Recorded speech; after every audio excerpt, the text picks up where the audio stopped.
ఖ ఖడ్గము గ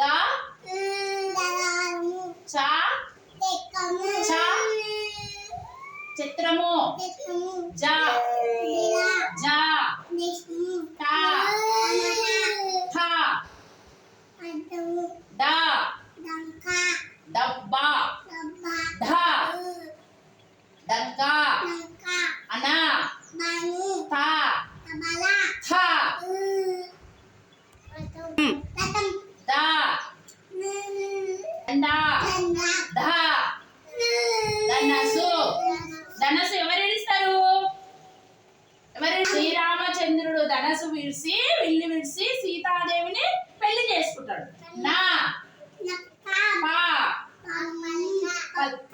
పా బా బా బల్లుకము మా యా రా రంభము లా వా షే షా సా హా అంస అలా తాళము చ గుడ్ బాయ్ అంటే చెప్పాలి.